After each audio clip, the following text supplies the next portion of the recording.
खुलुमबाय बेयो बड'लेण्ड इंखं टेलिभिजन दिनै 13 मार्च 2022 रबिबार खालि सानसेनि बरादखौ नोंथांमोननि खाथियाव लाबोदों आं सदानन्द दैमारिया।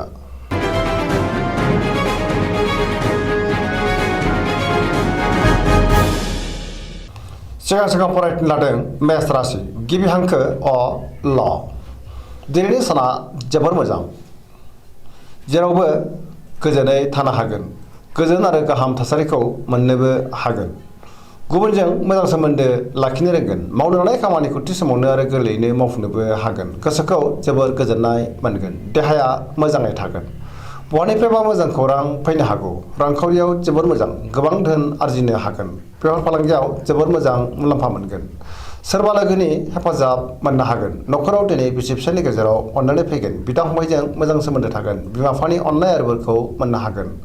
बहाबा थांनांगौब्ला दिनै जोबोर मोजां आरो मोजाङैनो हान्थिनोबो हागोन। गुबुननि गोसोखौ गोरलैयैनो बोनो हागोन, गोसोनि बोलोआ बांगोन। समाजावबो दिनै गोबां मान मोननो हागोन। लाइमोनफोरा मोजां खौरां मोनगोन।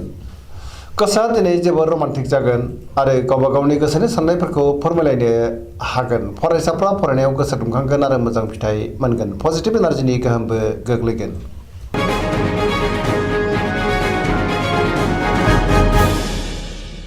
वृष राशि गिबि हांखो इ उ ब। दिनैनि साना जोबोर मोजां, गोसोखौ जोबोर गोजोननाय मोनगोन, गोसोनि बोलोआ बांगोन। मावनो लानाय खामानिखौ थि समावनो आरो गोरलैयैनो मावफुंनोबो हागोन। समाजाव मान मोनगोन, बयजोंबो गोरोबनो रोंगोन। रांखावरियाव दिनै जोबोर मोजां आरो बेफार फालांगियावबो जोबोर मोजां मुलाम्फा मोनगोन, आयाबो बांगोन। न'खराव बिसि फिसायनि गेजेराव अननानै फैगोन, बिदा फंबायजों मोजां सोमोन्दो थागोन, बिमा बिफानि अननाय आरो बोरखौ दिनै मोननो हागोन। देहाया मोजाङै थागोन, अब्लाबो नाथाय जानाय लोंनायाव सांग्रां जानांगोन। गुबुननि हेफाजाबखौ मोननो हागोन। जायखि खामानि मावा मानो मोनफ्रोमबो खामानिखौनो दिनै गोरलैयैनो मावफुंलांनो हागोन। गोसोनि साननायफ्रा मोगथाङाव जाफुंगोन। पजिटिभ एनार्जिनि गोहोमबो गोग्लैगोन।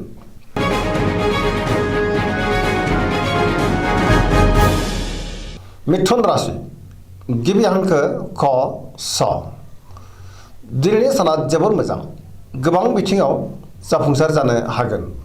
गुबुननि हेफाजाबखौ मोननो हागोन। गुबुनजों मोजां सोमोन्दो लाखिनो रोंगोन, गोसोखौ जोबोर गोजोननाय मोनगोन। गोसोआ दिनै जोबोर खुसि जागोन आरो लाइमोनफ्रा जोबोर रमान्टिक जागोन। देहाया मोजाङैनो थागोन, रांखावरियाव जोबोर मोजां, बेफार फालांगियावबो जोबोर मोजां होनजायो। न'खराव दिनै अननानै फैगोन, समाजावबो गोबां मान मोननो हागोन।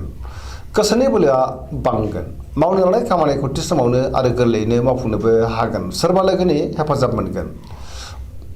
गुबुननि थाखाय गोबां मोजां खामानि मावनानै होनोबो हागोन। लाइमोनफ्रा बहानिफ्रायबा मोजां खौरां मोननो हागोन। पजिटिभ एनार्जिनि गोहोमबो गोग्लैगोन। फरायसाफ्रा फरायनायाव गोसो दुंखांगोन आरो मोजां फिथाइ मोनगोन।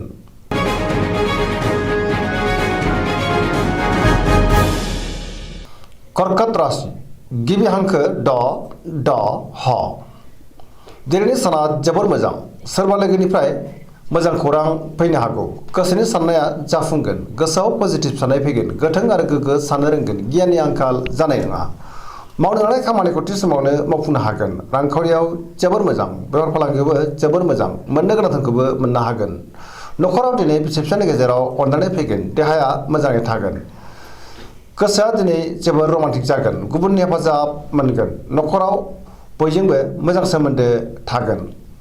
समाजावबो गोबां मान मोननो हागोन। फरायसाफ्रा फरायनायाव गोसो दुंखांगोन आरो मोजां फिथाइ मोनगोन। लाइमोनफ्रा बहानिफ्रायबा मोजां खौरां मोननोबो हागौ।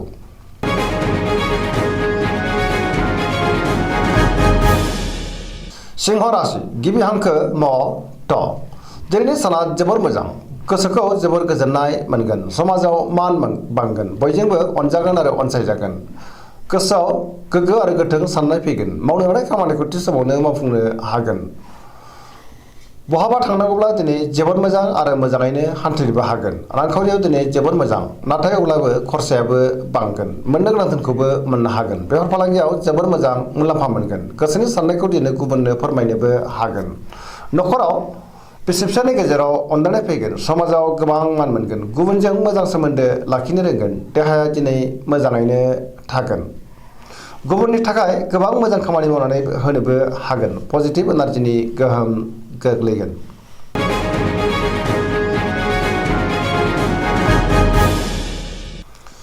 कन्या राशि गिबि हांखो प ट दिनैनि साना जोबोर मोजां गोसोनि बोलोआ बांगोन गोसोआव पजिटिभ साननाय फैगोन गोथों आरो गोग्गो साननो रोंगोन गियाननि आंखाल जानाय नङा मोनफ्रोमबो बिथिङावनो जाफुंसार जानो हागोन रांखावरियाव दिनै जोबोर मोजां नाथाय अब्लाबो खरसायाबो बांगोन बेफार फालांगियाव जोबोर मोजां मुलाम्फा मोनगोन देहायाबो मोजाङैनो थागोन गोबां मुंदांखा सुबुंजों लोगो मोनज्लायनो हागौ न'खराव अनलायनाय फैगोन सोरजोंबा बाख्नाय जानोबो हागौ गोसोखौ दिनै जोबोर गोजोननाय मोनगोन पजिटिभ एनार्जिनि गोहोम गोग्लैगोन गुबुननि थाखाय मोजां खामानि मावनानै गोसोखौ बांसिन गोजोननाय मोनगोन लाइमोनफ्रा जोबोर रमान्टिक जागोन आरो गावबा गावनि गोसोनि साननायफोरखौ फोरमायलायनोबो हागोन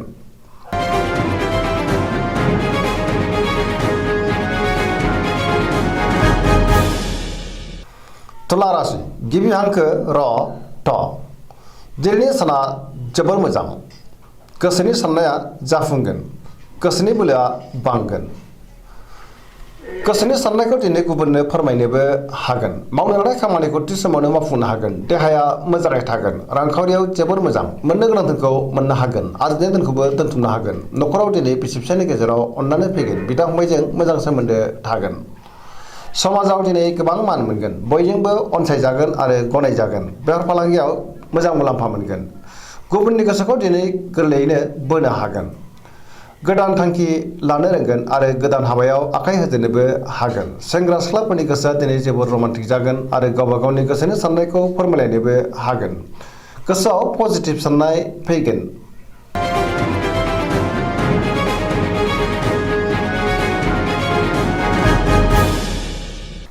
वृश्चिक राशि गिबि हांखो न स दिनैनि साना जोबोर मोजां गोसोखौ दिनै जोबोर गोजोननाय मोनगोन समाजाव लोगो लेवा बांगोन सोरबा गोजाम लोगोजों बहाबा लोगो मोनज्लायनो हागौ गोसोआव गोग्गो आरो गोथों साननाय फैगोन गियाननि आंखाल जानाय नङा मोनफ्रोमबो खामानिखौनो दिनै थि समावनो मावफुंनो हागोन गुबुननिफ्राय थोजासे हेफाजाब मोनगोन गोसोनि साननाया मोगथाङाव जाफुंगोन गोसोनि बोलोआबो बांगोन समाजाव दिनै गोबां मान मोनगोन बहानिफ्रायबा मोजां खौरां फैनोबो हागौ न'खराव दिनै बिसि फिसायनि गेजेराव थोजासे अनलायनाय फैगोन रांखावरियाव दिनै जोबोर मोजां नाथाय अब्लाबो खरसायाबो बांगोन बेफार फालांगियाव जोबोर मोजां देहायाबो मोजाङैनो थागोन गुबुनजों मोजां सोमोन्दो लाखिनो रोंगोन बहानिफ्रायबा मोजां खौरां फैनोबो हागौ लाइमोनफोरा दिनै जोबोर रमान्टिक जागोन आरो गावबा गावनि गोसोनि साननायखौ फोरमायलायनोबो हागोन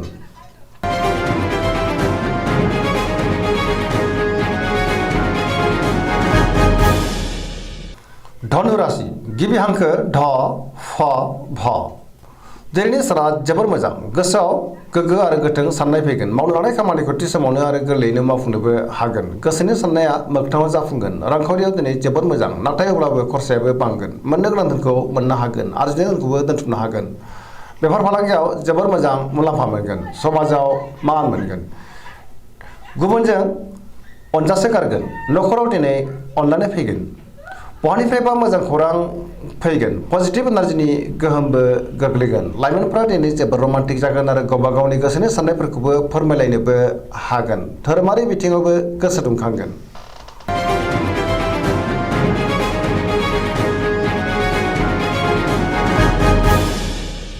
मकर राशि गिबि हांखो ख ज दिनैनि साना जोबोर मोजां गोसोनि बोलोआ बांगोन गोसोनि साननायफ्रा मोगथाङाव जाफुंगोन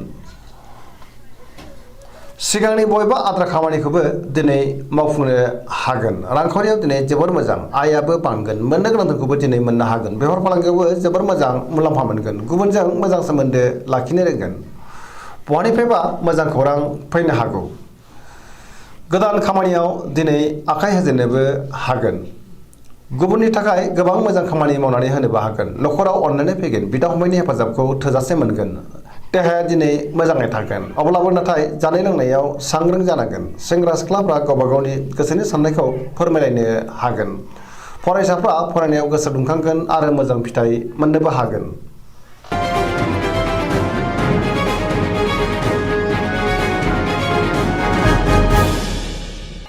कुम्भ राशि गिबि हांखो ग स स दिनैनि साना जोबोर मोजां गोसोआव बोलो फैगोन गोसोखौ दिनै जोबोर गोजोननायबो मोनगोन। मावनो हानाय खामानिखौ थि समावनो आरो गोरलैयैनो मावफुंनोबो हागोन। बहानिफ्रायबा मोजां खौरां फैनोबो हागौ। समाजाव दिनै गोबां मान मोननो हागोन। गोबां मुंदांखा सुबुंजों लोगो मोनज्लायनो हागौ। रांखावरियाव जोबोर मोजां होनजायो। मोननो गोनां धोनखौ मोननो हागोन। आरजिनाय धोनखौबो दोनथुमनो हागोन। बेफार फालांगियाव जोबोर मोजां मुलाम्फा मोनगोन। देहाया मोजाङैनो थागोन। न'खराव अनलायनाय फैगोन। गुबुननि हेफाजाबखौ थोजासे मोनगोन। बिमा बिफानि अननाय आरो बोरखौ मोननो हागोन। पजिटिभ एनार्जिनि गोहोमबो गोग्लैगोन। जेरावखि थाङा मोजाङैनो हान्थिनोबो हागोन।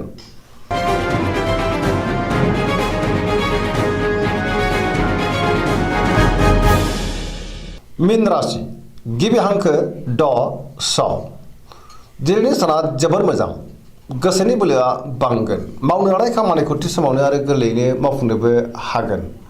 गोदान खामानियाव आखाइ होजेननो हागोन। गोसोआव पजिटिभ साननाय फैगोन। गोथों आरो गोग्गो साननो रोंगोन। गियाननि आंखाल जानाय नङा।